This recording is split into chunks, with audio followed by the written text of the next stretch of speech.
Assalamualaikum warahmatullahi wabarakatuh. Nama saya Irhama, saya dari Prodi PGMI semester 5 unit 1. Nah, di sini saya akan meresumekan makalah penilaian otentik dari kelompok 7 unit 2.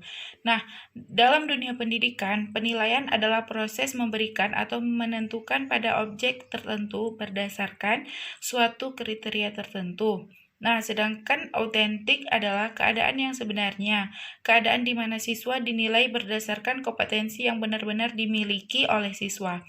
Nah, jadi penilaian autentik adalah penilaian yang mampu memfasilitasi siswanya untuk menggunakan kombinasi dari kompetensi, pengetahuan, keterampilan, dan sikap untuk mengaplikasikan sesuatu yang dibutuhkan dalam kehidupannya. Nah, adapun ada beberapa pendapat dari para ahli, yaitu yang pertama, penilaian autentik yaitu penilaian yang dilakukan secara komprehensif untuk menilai mulai dari masukan, proses, dan pengeluaran. Dan yang kedua itu penilaian autentik adalah pengukuran signifikan yang bermakna atas hasil belajar peserta didik untuk ranah sikap, keterampilan, dan pengetahuan. Nah, adapun juga ciri-ciri penilaian autentik. Yang pertama itu dilaksanakan selama dan sesudah proses belajar berlangsung. Dan yang kedua harus mengukur semua aspek pembelajaran yang yakni kinerja atau hasil produk. Dan yang ketiga itu menggunakan berbagai cara dan sumber. Yang keempat, tes hanya salah satu alat pengumpul data penilaian. Yang kelima, tugas-tugas yang diberikan kepada peserta didik mencerminkan bagian-bagian kehidupan peserta didik. Dan yang keenam itu ada penilaian harus menekankan ke dalam pengetahuan dan keahlian peserta didik. Dan ada pun juga kriteria guru dalam melakukan penilaian. Yang pertama itu ada dilakukannya secara menyeluruh untuk menilai masukan, proses, dan pengeluaran pembelajaran. Yang kedua terpadu dengan pembelajaran. Yang ketiga menilai kesiapan proses dan hasil belajar peserta didik secara utuh. Dan yang keempat itu meliputi ranah sikap, keterampilan, dan pengetahuan. Dan yang kelima, relevan dan pendekatan ilmiah dalam pembelajaran. Yang keenam, mengukur apa yang peserta didik lakukan. Nah, dari kelompok ini ada kelebihan dan kekurangannya. Di sini kelebihannya yaitu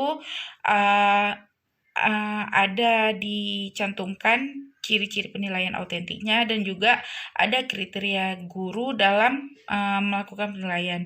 Nah, di sini kekurangannya juga dalam mengaplikasikan suatu makalah ini dalam kelompok ini kurang lengkap dan dalam pengertian penilaian autentik itu tidak dijelaskan secara detail, dan untuk pendapat para ahli juga kurang, hanya 2, seharusnya bisa 4 atau 5, jadi lebih menguatkan.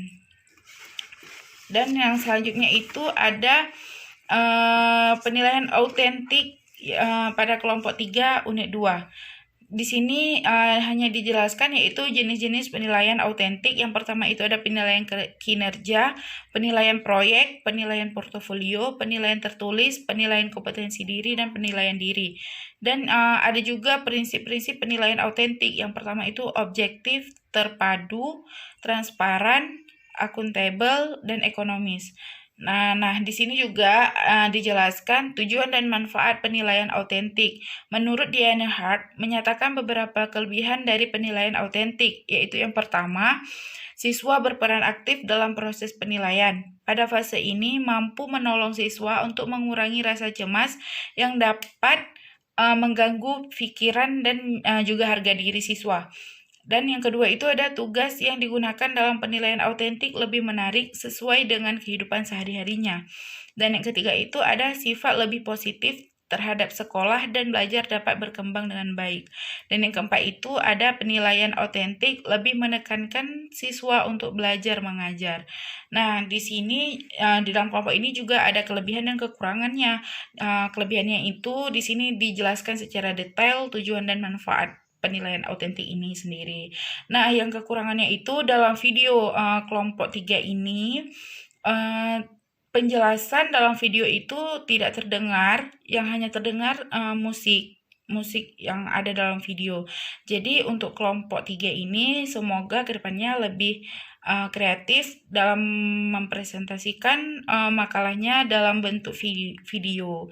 Jadi kalau misalnya lebih besar musik daripada penjelasan anggota kelompok, si pendengar, si penonton juga kurang memahami apa isi dari makalah itu, karena dengan dicantumkan di video dengan yang apa yang dijelaskan lebih banyak yang dijelaskan, tetapi tidak kedengaran apa yang dijelaskan. Terima kasih, hanya itu yang dapat saya sampaikan. Assalamualaikum warahmatullahi wabarakatuh.